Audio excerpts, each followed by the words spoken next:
souveraineté des données, c'est tough, pareil, de ne pas être lourd pour parler de la souveraineté des données quand même. Moi, il y a un an, la souveraineté des données, ça ne me disait pas grand-chose. À main levée, vous autres, il y a un an, la souveraineté des données, ça vous disait rien? L'inverse, ça vous disait quelque chose? Pourtant, mon cœur de métier, c'est ça, la souveraineté des données. Ce que je fais dans la vie, moi, c'est bâtir un cloud. Depuis 2014, ça se nomme Projet Cyrus, puis je devrais savoir c'est quoi la souveraineté des données. Mais j'étais devenu un peu blasé parce que depuis 2014, que j'allais voir des clients, des partenaires, puis je leur expliquais c'était pourquoi qu'un cloud souverain pouvait avoir des avantages ici, sur notre territoire. Puis là, je citais les fameux Patriot Act. Puis là, tout le monde me répondait ouais, mais ça arrive pas, ça. Ou ouais, mes secrets sont pas assez précieux, sont pas assez. Je suis pas dans le secret industriel tant que ça. Fait que je vois pas pourquoi le gouvernement américain ferait une requête pour venir fouiller dans mes affaires.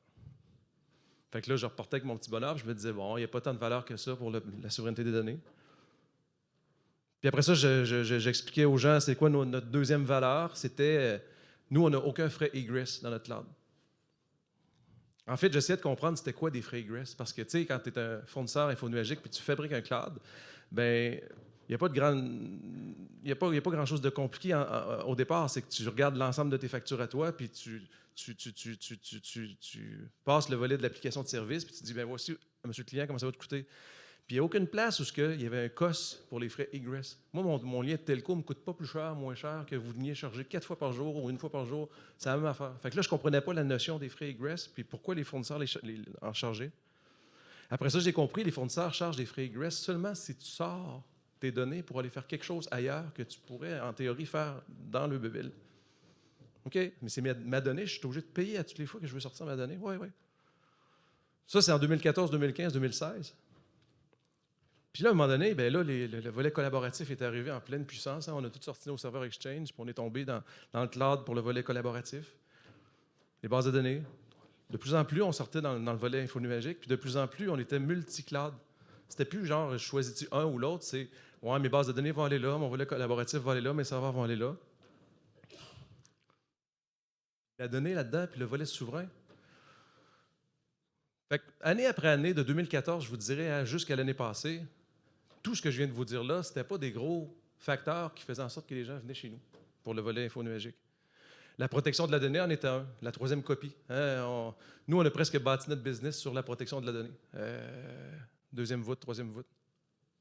Fait qu'on n'arrivait pas nécessairement en se disant, monsieur le client, choisissez-nous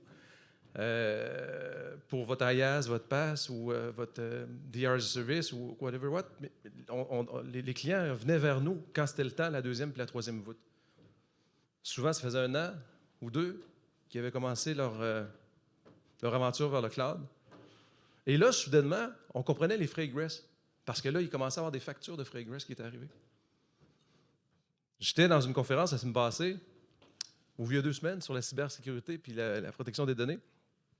Puis je faisais un petit sondage dans la salle, puis je disais au monde, qui serait capable de m'expliquer comment calculer les frais egress? En fait, je vais vous le demander. Qui serait capable de m'expliquer comment calculer les frais egress? OK. C'est fou pareil, hein? Puis après ça, il y a un monsieur qui a levé la main et dit, moi, je serais capable de te l'expliquer. Fait que là, il y a 100 pages là, pour comprendre la facturation d'un frais egress. Il dit, je serais capable de vous l'expliquer, puis c'était pas des blagues, c'était même pas arrangé avec le gars des vues. Il dit, je serais capable de vous l'expliquer, mais il dit, la seule affaire qu'il faut que vous compreniez, c'est que ça coûte plus cher de frais egress que ce que ça me coûte comme contenant de stockage. Ça coûte plus cher de frais egress que de contenant de stockage. C'est quand même intéressant comme statistique à avoir. Puis là, au fil des années, quand on a bâti notre cloud, puis au fil des années, quand on est devenu un peu plus important, un peu plus gros, on se rendait compte qu'on passait à la deuxième vague. Fait que les clients choisissaient leur fournisseur infonuagique, ils venaient nous voir pour la protection des données. Puis là, après ça, ils nous disaient, finalement, mes serveurs que je roule là, je pourrais peut-être les rouler ici parce que ça ne me donne rien de faire du back and forth quotidien pour tout l'ensemble de ces données-là. Puis ce que je consomme là-bas, c'est des serveurs, etc., etc. Puis là, by the way, il faut que je sois en lien avec les nouvelles lois et réglementations, les lois sur la protection des renseignements personnels, les lois sur la donnée. Puis là, j'ai commencé à m'intéresser à, OK, il y a quelque chose là que, en 2014, les gens n'étaient pas sensibles, mais là, ça devient de plus en plus sensible. Le contexte géopolitique, la multiplication des cybermenaces, le fait de devoir sortir ces données pour faire des data lakes aussi. Tout ça, c'est des éléments qu'on n'entendait pas parler tant avant, puis que là, de plus en plus, on a une conscientisation par rapport à ça. Et aussi le volet qu'on est responsable de notre donnée. Hein, c'est plus vrai que les gens s'imaginent que quand on s'en va quelque part au niveau infonuagique, peu importe où on va, ben on se dégage de cette responsabilité-là. Notre donnée, elle nous appartient. C'est nous qui sommes responsables de notre donnée. Et c'est nous qui sommes dans l'échec au niveau législatif si on ne s'occupe pas de savoir est-ce que est en sol canadien, notre donnée? Puis là, tout le monde va dire oui, ma donnée est en sol canadien, j'ai choisi Eastern Canada sur mon fournisseur, puis c'est réglé. Oui, mais est-ce que l'ensemble des services que tu consommes sont dans Eastern Canada? Peut-être que non. Puis peut-être que non aujourd'hui, puis peut-être que non dans 6 mois. Aujourd'hui, vous ne faites peut-être pas l'intelligence artificielle, puis peut-être que dans 6 mois, vous allez en faire, puis peut-être que dans 6 mois, l'application ou le service ou le microservice que vous allez utiliser, il ne sera juste pas disponible dans votre zone que vous allez avoir choisie. Fait que tout ça, c'est des questionnements qu'on n'avait pas avant. Ma donnée, elle va où? Ma donnée, elle circule où? Ma donnée, elle va consommer quel service où? Tout ça, c'est des éléments qu'on ne parlait pas. La responsabilité de la donnée, la deuxième voûte, la troisième voûte. Ça fait une couple d'années, la deuxième puis la troisième voûte, puis tout ça, mais c'est des affaires qu'on a toutes à régler, puis à gérer, puis à être en réglementation de. Tu sais, tantôt, le meeting pour le volet légal et législatif, il y a une méchante responsabilité pareille sur les équipes TI. C'est plus juste des responsabilités technologiques, mais c'est des responsabilités d'affaires, des responsabilités légales qu'on n'a pas le choix, en fait, d'être en conformité. Alors, est-ce que c'est compliqué ou est-ce que c'est pas compliqué, la souveraineté de données, de le mettre en application? Mais la réponse, c'est excessivement compliqué. C'est excessivement compliqué parce que la majorité des clients ont de la misère. Déjà, tu sais, aujourd'hui, la loi 25, là, si, encore une fois, je ne ferai pas lever la main du monde, mais en vous disant, c'est qui est certain à 100 qui est en règle avec la nouvelle loi 25, je vous le dis, je ne ferai pas lever la main, mais il n'y a pas beaucoup de monde qui sont en règle avec la loi 25. Puis on le sait, là, les menaces de poursuite sont importantes. Puis pour les entreprises, c'est excessivement... ils se mettent à risque. Mais ça va s'en venir. Puis honnêtement, les gens ont tout le temps la perception « Ouais, mais mon fournisseur infonuagique me dit qu'il était en règle. » J'ai posé la question « Est-ce que tu es en règle par rapport à nos lois canadiennes? » Puis la réponse est oui. Mais ce n'est pas à lui d'être en règle, c'est à vous d'être en règle. Où c'est que vous allez mettre vos données? C'est lui qui doit fournir le service, mais vous devez savoir, votre donnée, vous la mettez où? Votre donnée, vous la protégez de quelle façon? Puis votre donnée, est-ce que avec les juridictions locales? Parce que le fameux fournisseur infonuagique, lui, il y a des clients partout à travers la planète. C'est assez difficile pour lui d'être en loi avec l'ensemble des juridictions partout sur la planète si tout le monde change. Exemple, le Québec a sa propre loi. Le Canada embarque avec sa loi sur les renseignements personnels. Le UK a des lois qui sont différentes. Les États-Unis ont des lois différentes. Puis on se dit toujours, ouais, mais c'est nos cousins, c'est nos amis. Mais c'est différent. Les lois ne sont pas les mêmes, puis la juridiction n'est pas la même. Fait on se dit tout le temps comment ils font, les fournisseurs, pour dire oui, on est en loi. C'est sûr qu'ils sont en règle d'affaires commerciales pour ici, mais c'est à nous à avoir cette responsabilité-là, puis c'est à nous à s'assurer que nos données sont souveraines. Puis ça veut dire quoi, une donnée souveraine? Ça veut dire une donnée qui est sur notre sol à nous, donc dans des centres de données ici. Pas juste un centre de données. Votre centre de données de relève aussi en fait partie de la donnée souveraine. Et la juridiction du propriétaire de l'entreprise. Fait que si c'est une entreprise américaine, est-ce qu'ils sont soumis aux lois et réglementations canadiennes? Je vous pose la question. C'est quand même spécial, là. Fait qu'on a une responsabilité, tout le monde, de savoir ma donnée, je vais la mettre où? Puis est-ce que la place où je vais mettre ma donnée est dans notre sol à nous? Puis les services que je vais consommer, est-ce que c'est tous des services qui sont livrés ici? Tous les services. Sur les 875 000 services qui sont offerts, est-ce qu'ils sont tous offerts ici? Puis si jamais je sors du cadre juridique parce que j'utilise des microservices ou j'utilise des services ou j'utilise le as a service de quelque chose, est-ce que je vais avoir un avertissement si je sors de ce territoire-là? Bonne chance. 4,5 MW, 350 racks Québec et Montréal, c'est ce qu'on a actuellement. 4,5 MW, c'est quand même pas mal. On faisait une visite après-midi avec des clients, je n'étais pas là, c'était à Montréal. Puis j'ai demandé à mon collègue Guy, on est rendu à combien de racks à Montréal? Puis on est parti il y a peut-être, comme je vous dis, une dizaine d'années, avec une dizaine de racks. Puis là, ça commence à jaser. Là. 350 Québec, 350 Montréal. On vient de louer le tiers de l'espace chez Qscale pour le volet intelligence artificielle. On vient de mettre 10 millions juste pour commander du DGX NVIDIA. C'est une quantité astronomique d'équipement. Puis je regarde juste nous à petite échelle, parce qu'on est une virgule là, dans l'écosystème des fournisseurs infonuagiques. Mais je regarde juste nous à petite échelle la quantité de pétabytes et de pétabytes qui sont en sol souverain. Puis je regarde c'est qui mes clients, les banques, les compagnies d'assurance, les ministères organismes, les entreprises. Puis tous ces clients-là qui ont tous des fournisseurs, puis qui ont tous des landing zones avec des fournisseurs infonuagiques traditionnels, puis que j'ai jamais, tu sais, on livre en ce moment pour 45 millions de contrats infonuagiques. Dans les derniers mois, c'est 45 millions de contrats infonuagiques. Juste ici, de ces entreprises-là, qui sont souvent, je vais les appeler les tiers 1 au niveau des équipes. Là, ils ont des grosses équipes, la majorité de cette clientèle-là. Puis souvent, ben, c'est l'étape 1, là, parce qu'après ça, ça s'en vient dans les milieux de grandeur, puis ainsi de suite. Puis là, je me dis juste, il va se passer quoi quand tout le monde va comprendre cette problématique-là de souveraineté des données? On va-tu être capable de le réaliser? Puis est-ce que la notion de la souveraineté des données va être comprise par tout le monde? Parce que c'est compliqué. Et je vous le dis, là, à chaque fois que je rencontre un client puis qu'on commence à avoir la discussion sur la souveraineté des données, c'est une discussion qui dure une demi-heure sur as-tu le droit, as-tu pas le droit, si tu oui, si tu non, le microservice que tu utilises, le service que tu utilises. Tout ça, là, c'est une demi-heure de discussion. Mais ça, c'est par rapport à ce qu'on sait aujourd'hui chez le client. Fait que, autrement dit, le client est capable de nous dire oui, non, oui, non, oui, non. Puis à la fin, oui, OK, ça, je peux le faire, puis c'est de cette façon-là que je vais le faire. Mais ça, c'est la décision d'aujourd'hui. Parce que dans 6 mois, il va y avoir un nouvel administrateur, peut-être. Dans 2 ans, il va y avoir des nouveaux projets, peut-être. Puis là, à un moment donné, la donnée commence à se promener. Puis là, la donnée commence à être répartie. Puis là, les services commencent à se multiplier. Puis on commence à consommer de tout et partout. Est-ce que dans 6 mois, la réponse serait encore oui au niveau de la réglementation? Puis est-ce que dans 1 an, puis dans 1 an et demi, ça va être encore oui? On le sait aujourd'hui, quand on commence à faire quelque chose au niveau des TI, c'est le fun de le faire aujourd'hui. On est conforme quand on le fait aujourd'hui, mais on perd vite le contrôle sur la destinée de cette donnée-là. Fait que quand on se pose la question, est-ce que nos données sont sur un sol souverain, sont dans un cloud souverain, sont gérées de façon souveraine, peu importe la façon que vous gérez vos données, il ne faut pas juste penser à aujourd'hui, il faut penser à aujourd'hui, demain, puis dans 6 mois, puis dans 3 ans. Puis mon succès, c'est là qui va me suivre au niveau de mes TI, puis qui va, entre guillemets, ramasser mon travail dans 1 an parce que je vais faire autre chose. L'entreprise, la société, l'organisation demeure responsable de sa souveraineté numérique. Fait que le choix que vous faites aujourd'hui, on le dit tout le temps, les gens font un choix aujourd'hui.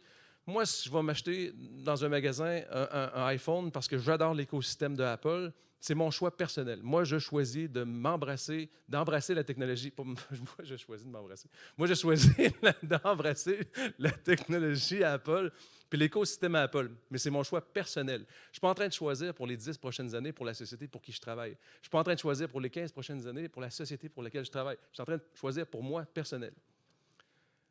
Comme administrateur système, comme responsable de la sécurité, comme personne qui est responsable de la gouvernance ou des orientations stratégiques de l'organisation, sa job, c'est de faire en sorte d'avoir une mobilité. Sa job, c'est de faire en sorte de ne pas être locké à quelque part. Sa job, c'est de faire en sorte qu'il y ait une compatibilité dans ses choix technologiques. Sa job, c'est de faire en sorte que quand on va choisir une technologie, ça va être facile pour moi d'embaucher des ressources qui vont avoir cette expertise-là, qui vont venir supporter, déployer, opérer, etc., etc. Fait que je n'irai pas acheter des iPhones, puis un iPad, puis un MacBook, puis tout l'écosystème en disant, bien ça, c'est le choix que je fais aujourd'hui parce que moi, je tripe sur Apple, sans considérer que dans 1 an, il y a peut-être quelqu'un d'autre qui va arriver, puis que lui, son choix, ça va être d'avoir justement un environnement ouvert, un environnement compatible, un environnement standardisé pour pouvoir embaucher des ressources, pour pouvoir les supporter, etc., etc. Donc, la majorité des entreprises moyennes et grande taille, leur but premier dans la vie devrait être, il faut que je respecte les lois et réglementations, de où je vais mettre ma donnée. Il faut que je m'assure que quand il va y avoir de l'évolution au niveau de mes systèmes, ben, je ne serai pas en défaut au niveau de la législation. Puis quand que moi, je ne serai plus là, dans 6 mois, dans 2 ans, dans 3 ans, ben, les gens ne seront pas pris avec une décision que moi j'ai prise, puis qui n'est pas standardisée, qui n'est pas uniforme ou qui n'est pas compatible, parce que sinon, ça va être à refaire. Ça va être à refaire. Puis qu'est-ce qu'on fait quand on a comment je pourrais dire ça, une empreinte technologique qui va à gauche ou qui me dirige vers la droite avec un fournisseur ou un autre, bien, ça fait qu'on ne peut pas devenir des consommateurs qui prennent ce qui se fait de mieux. On prend chez qui on a choisi. Fait que moi, si aujourd'hui Apple, je l'aime beaucoup, puis c'est mon choix personnel, est-ce que Apple va être encore le bon choix dans 6 mois? Est-ce qu'il va être encore le bon choix dans 1 an? Est-ce que le fournisseur en question, il va respecter mon budget? Est-ce que demain matin, il me dit, OK, là, je te donne une augmentation de 25 % de tes frais? ben là, tu n'as plus de pouvoir de négociation parce que tu es prêt avec lui, parce que là, tu es embarqué avec la main dans le tordeur, parce que les microservices sont utilisés, etc., etc. Mais en plus, ben là, si jamais ce fournisseur-là, il est plus conforme au niveau de la législation, ben je suis pris, là. Je suis vraiment pris. Fait que les administrateurs réseau de moyenne et de grande envergure, au niveau de l'entreprise et de la taille, ils ont à s'assurer qu'on peut faire de la mobilité. Ils ont à s'assurer qu'on peut changer si on veut. Ils ont à s'assurer qu'on peut négocier si on veut. Ils ont à s'assurer que si le microservice qui est là, si le as a service qui est ici, je peux bouger mes affaires. C'est encore moi le client. Sinon, si tu fais un all-in avec un fournisseur puis que tu fonces tête première, ben tu fonces tête première pour les 10 ans. Depuis 2014, je pense qu'on a à peu près pas perdu un client. Ça veut au niveau de l'info nuagique. Ça veut dire que quand on embrasse un fournisseur info nuagique, c'est pour longtemps. C'est pas pour 1 an, c'est pas pour 6 mois, c'est sur un horizon de 5 ans, 10 ans, 15 ans. Fait qu'imaginez en plus si on est pris au piège avec une technologie qui est propriétaire, c'est encore plus problématique. Puis imaginez en plus si on se rend compte que la législation vient de changer, s'il y a des ajournements au niveau de la loi, s'il y a des modifications qui se font, si pour une raison ou pour une autre, il y a de quoi de nouveau qui se fait, puis qu'on a de la misère à suivre la réglementation puis la législation parce que le fournisseur que j'ai choisi, il ne le fait pas, ou parce que le service que je veux utiliser, exemple, c'est de l'intelligence artificielle, et le fournisseur, cette application-là, ou ce modèle-là, ou ce traitement-là, il n'y a pas de disponibilité. Ne serait-ce que la disponibilité, bien, je suis pris. Tu sais, on le sait, au niveau de l'intelligence artificielle, c'est la disponibilité en ce moment-là. Ce n'est pas le prix. Là. Quand les clients nous appellent, c'est t'en as-tu disponible du NVIDIA, puis t'en as combien, puis je vais te prendre tout ce que tu as. C'est vraiment ça les discussions qu'on a en ce moment. Là. Et partout à travers le monde. Il y a des gens du UK qui nous appellent, il y a des gens de la France, en fait, partout qui nous appellent en ce moment pour intelligence artificielle. Puis là, au début, moi, je me disais, hey, c'est cool, hein? On vient de partir notre nouvelle branche d'intelligence artificielle, puis éco-responsable, récupération de la chaleur, etc., etc. Puis nous, notre clientèle cible qu'on vise, c'est la majorité des organisations qui sont embarquées dans une initiative ESG. Fait que souci environnemental, souci opérationnel, etc. Fait que ces clients-là qui ne veulent pas que le traitement de leur TI soit une dette sur leurs objectifs environnementaux, ben ils vont nous trouver sur leur chemin, entre guillemets. Fait que ça, moi, je pensais que c'était ça notre grande force au niveau mondial pour l'info nuagique. Mais pour ce qui est d'NVIDIA, c'est la disponibilité. Ça enlève un peu de lustre à la business, mais pour l'instant, c'est ça. C'est vraiment la disponibilité. Puis là, je me dis, les clients qu'il faut qu'ils aillent au Canada, au Québec pour faire traiter leurs données, cette donnée-là, ils sont-ils en loi avec leur réglementation là-bas? C'est une bonne question. C'est une très bonne question. Puis surtout qu'on se le dit, là, quand on fait du traitement de l'intelligence artificielle, c'est souvent des data lakes qui ne sont pas toutes anonymisées puis qui contiennent énormément d'informations corporatives, énormément précieuses pour les organisations. Puis il y a énormément d'informations qui pourraient faire en sorte qu'on n'est plus en règle avec ces fameuses lois-là. Donc, le choix qu'on fait aujourd'hui, puis la question qu'on pose souvent nous autres aux clients, c'est tu vas-tu faire du AI dans les 5 à 10 prochaines années? Tu vas-tu avoir à faire une deuxième ou une troisième voûte? Tu vas-tu avoir à faire ci? Tu vas-tu avoir à faire ça? Pose-toi des questions sur le moyen et sur le long terme pour savoir elle va être où ta donnée, ou tu vas la localiser où ta donnée. Est-ce que pour toi, tu vas rester toujours dans le même fournisseur infonuagique? Exemple pour ta première voûte, ta deuxième voûte ou ta troisième voûte? Juste de le dire, ça ne fait aucun sens, on est conscient. Fait que la troisième voûte, il faut qu'elle sorte de là. Ça veut dire qu'il y a des frais egress. Fait que tant qu'à sortir de le serveur, autant qu'à sortir le pass, autant qu'à sortir le conteneur, de tout sortir la donnée, de la faire protéger ici, ça vaut-tu vraiment la peine de faire du back and forth comme ça? Fait que souvent, les gens, quand ils se posent les bonnes questions dès le départ de ma donnée va être où, comment je vais la traiter, comment je vais la protéger, comment je vais la sécuriser, puis comment je vais faire en sorte qu'elle va être en lien avec les lois et réglementations et ma juridiction locale et nationale, c'est les questions qu'il faut se poser le jour 1, puis que le jour 365, puis dans 3 ans, puis dans 2 ans, il faut que ce soit la même réponse. C'est pas facile. Je vous le dis, c'est pas facile. Puis c'est pour ça qu'on a, en ce moment, pour 42 millions de projets à livrer, parce que le pas facile, il y a plein de monde qui vient de s'en rendre compte. Plein, plein, plein. Puis je vous le dis, là, nous autres, c'est le party chez Micrologique. Là, on est fous. C'est comme on a tombé dans la bonne place, au bon moment, avec la bonne expérience. Depuis un matin que j'entends les gens parler de répéter, répéter, répéter, toujours la même procédure pour devenir des experts. C'est assez difficile d'être un expert quand tu es généraliste. Fait que souvent, quand tu vas consommer de l'info nuagique, l'avantage de l'info nuagique, c'est tout le temps la même solution que tu viens consommer. Puis pour le fournisseur info nuagique, ça devient plus facile de répéter tout le temps la même histoire. Mais même si on répète la même histoire, puis même si on veut faire affaire avec du multi-cloud, même si on veut être dans un environnement hybride, là, la portion législative qu'on a à gérer aujourd'hui, impossible. Impossible. Puis nous, là, on en fait des webinaires avec des clients pour expliquer la loi 25, pour expliquer tout le volet de la souveraineté de la donnée. Puis j'écoute, là, ça fait 8 fois que je la vois la présentation. Puis j'essaie juste de voir à l'interne, là, on le fait-tu ou on le fait pas? On est-tu correct ou on n'est pas correct? Juste pour vous dire à quel point c'est pas simple, là, c'est vraiment, mais vraiment pas simple. Fait que quand quelque chose n'est pas simple, y a-tu un fast track? Y a-tu une façon de régler la patente qui est pas simple? Ben oui, la réponse c'est qu'il y en a. Fait que oui, il y a des clouds souverains, autant en Europe, autant en Angleterre, autant ici. Les clouds souverains garantissent qu'il y a les données qui sont sur notre territoire, que l'entreprise qui nous délivre ces services-là, 100% des services que je consomme sont ici. Fait que tous ces éléments-là, c'est des éléments qu'on n'avait pas à réfléchir. En tout cas, moi, il y a un an, je ne réfléchissais jamais à ça. Quand on est allé voir NVIDIA pour notre projet d'intelligence artificielle, on est allé direct en Californie. Moi, je suis tombé en amour avec le centre de données de Qscale. Puis j'ai compris là, ça servait à quoi de la grosse densité au niveau des racks. Parce que, tu sais, comme je vous disais, on a 350 ateliers à Montréal, 350 à Québec. Fait que je sais c'est quoi là, des centres de données, puis je sais c'est quoi que ça coûte l'électricité puis la consommation. Puis quand j'allais voir le centre de données de Qscale, je me disais, pourquoi il y a des tuyaux aussi... Puis là, c'est une analogie que je fais quand je parle de tuyaux, mais pourquoi il y a des pipes aussi gros pour l'électricité? Puis pourquoi le refroidissement à l'eau à l'intérieur des râteliers? J'essayais de comprendre, là, c'est qui pouvait avoir autant de besoins en énergie, qui pouvait avoir autant de besoins en refroidissement, puis c'est pourquoi on a besoin de ça? Puis Qscale me disait, le HPC, on n'aura pas le choix d'aller vers là. Puis c'est là que la conscientisation de, OK, si ça consomme tant de courant, si ça émet autant de chaleur, c'est une taxe environnementale qu'on n'avait pas avant. C'est une taxe environnementale qu'on n'avait pas avant. Puis là, Qscale, il me présentait tout ça, puis je me disais, hey, c'est incroyable. Là. Lui, il a vu ça 5-6 ans à l'avance. Il a bâti son centre de données, il a obtenu son électricité. Puis là, ChatGPT est arrivé. Pour lui aussi, c'est le party. Là. On s'entend parce qu'avant ça, l'intelligence artificielle, c'était pas dans le hype comme c'est en ce moment. Là, c'est vraiment le hype. Puis quand on est allé voir nos amis d'NVIDIA, puis je me suis présenté en disant, ben on est un des 2 clouds souverains canadiens. On a un centre de données ici dans notre région qui est absolument incroyable. On a un climat nordique. On a de l'hydroélectricité. Ils ont fait un procédé pour récupérer la chaleur, pour réchauffer des serres. NVIDIA, là, je vous confirme qu'ils n'en cherchent pas de fournisseurs pour revendre des cartes NVIDIA. Ils ont de la misère à les livrer, les cartes. Fait qu'ils ne sont pas en train de chercher d'autres partenaires.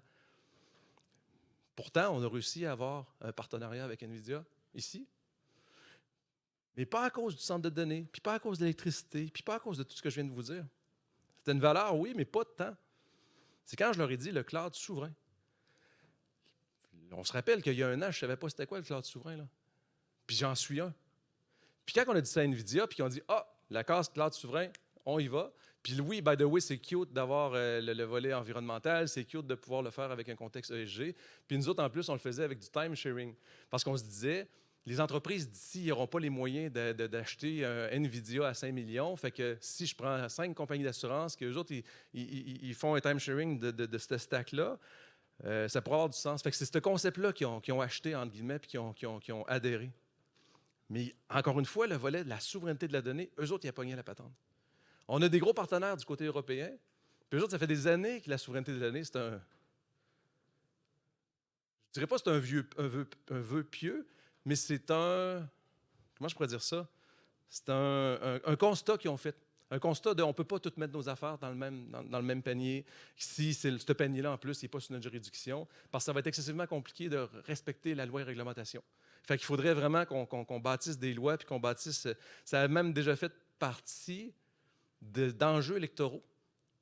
Alors qu'ici, comme je vous dis, on regarde ça, puis c'est comme, OK, c'est nice, là, la souveraineté des données, mais ça ne me regarde pas.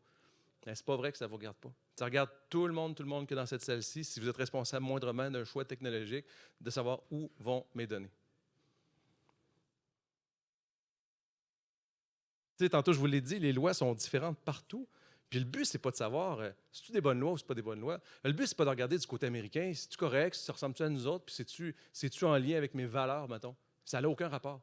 Ça n'a aucun rapport. C'est légal. Ma donnée est où? Est sur la juridiction de mon sol. Mon site de relève est où? Est sur la juridiction de mon sol. Le fournisseur, il est-tu américain, il est-tu canadien? Est-ce qu'il est tenu de respecter la législation canadienne ou non?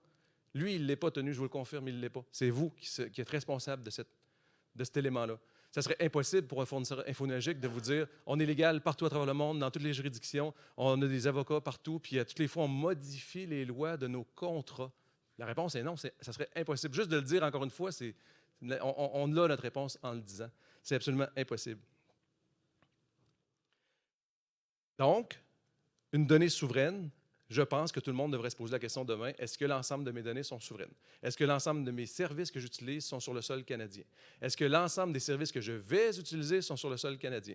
Puis le fameux projet de IA que je suis en train de faire, le fameux data lake que je suis en train de réaliser, le fameux tout ce que vous êtes en train de faire, vous prenez l'ensemble de vos données de votre fournisseur qui fait du collaboratif, je la mets où cette donnée-là? Est-ce que le backup est dans un sol souverain ou non? Mon sol souverain? Fait que c'est toutes des questions que vous devriez avoir à vous poser. Puis je vous le dis, il n'y a pas une grande écoute exécutive par rapport à ça. Il n'y a pas une grande écoute technologique par rapport à ça, mais la réglementation, elle est quand même assez récente. Le projet de loi 25, là, vous allez en entendre parler.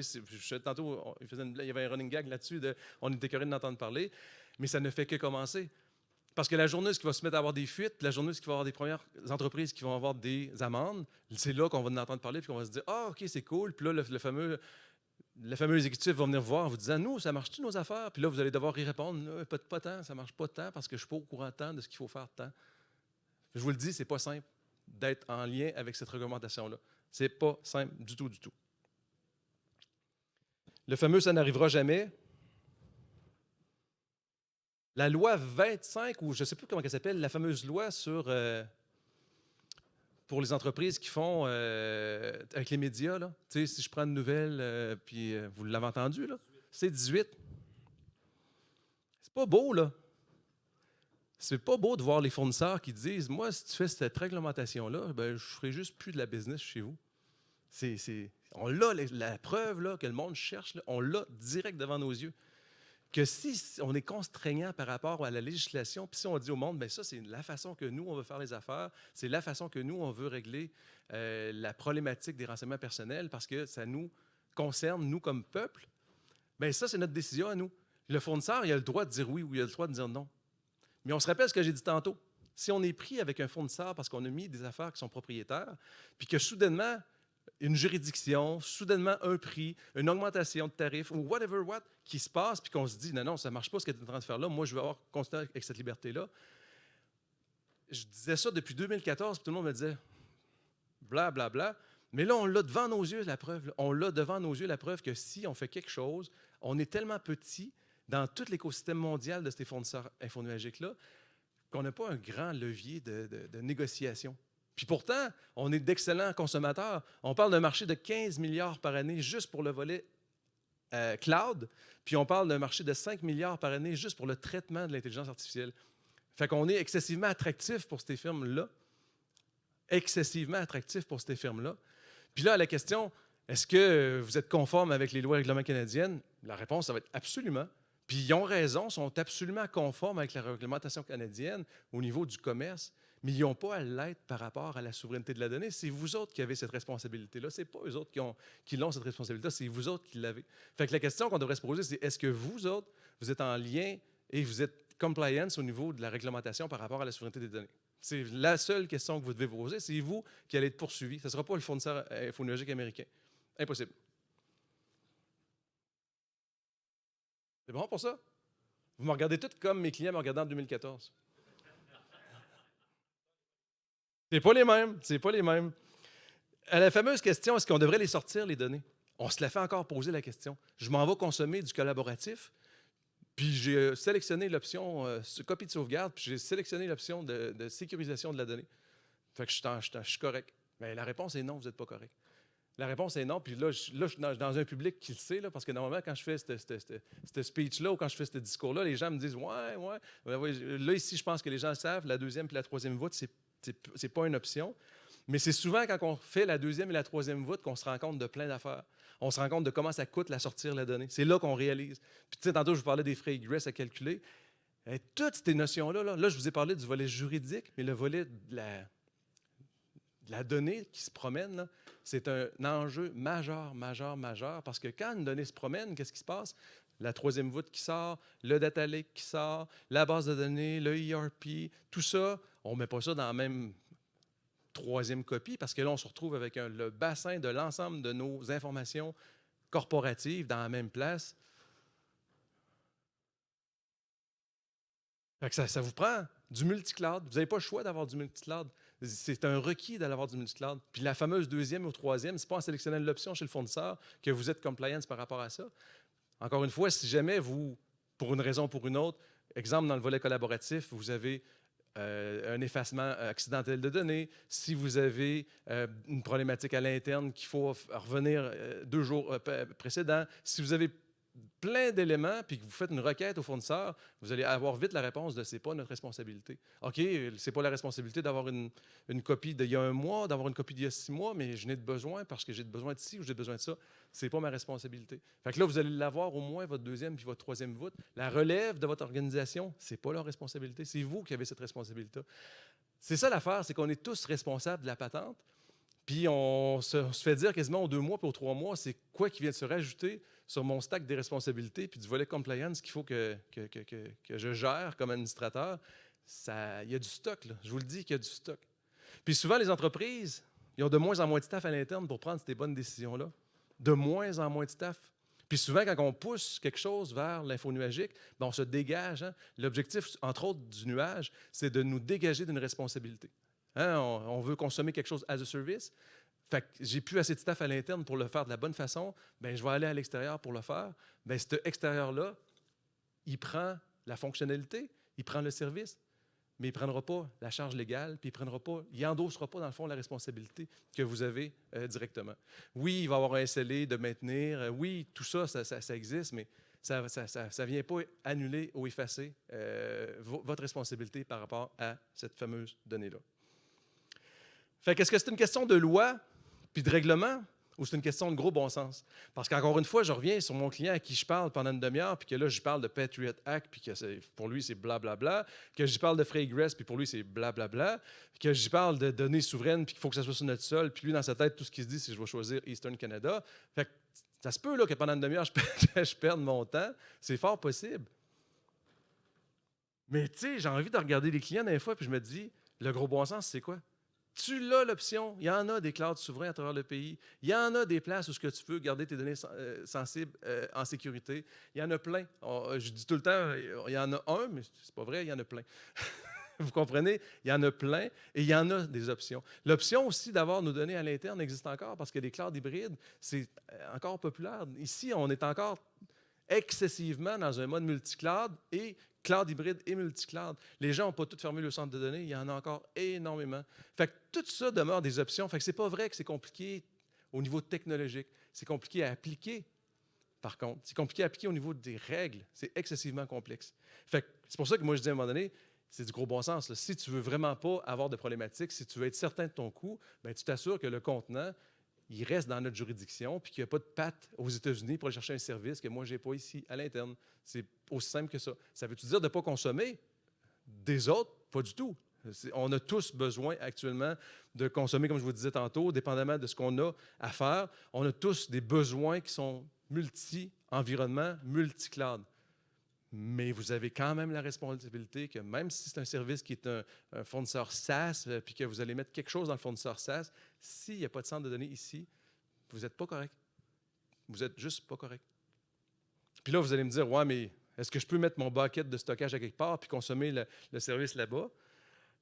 Bonne chance pour la latence, hein? C'est ce qu'on jasait tantôt. Le monde idéal, là, moi, le speech parfait que j'aimerais vous faire, là, le speech parfait que j'aurais aimé vous faire, c'est de venir vous dire, vous mettez toutes les données chez nous, puis vous allez consommer des services chez les fournisseurs. Ça, ce serait le speech parfait. Mais dans la vraie vie, ça ne marche pas super. Peut-être que dans 2 ans, je vais pouvoir faire ce speech-là, puis ça va être fonctionnel. Mais on a cette réalité-là aussi, la latence. Fait que le fameux service que vous voulez utiliser, il est-tu à Québec, il est-tu à Montréal, il est-tu à Toronto, il est-tu à New York? Est-ce que ce que je faisais entre moi et mon centre de données avant, qui était à 100 mégabits, puis que là, je veux faire la même chose, mais que mon fournisseur infonuagique est à New York, il va y avoir une différence de vitesse? La réponse est, encore une fois, c'est même pas une question de poser la question. J'ai parlé de déléguer la responsabilité, que c'était pas vrai. La souveraineté des données, on en a parlé. La juridiction mondiale, on en a parlé. Ça arrive jamais, c'est pas vrai.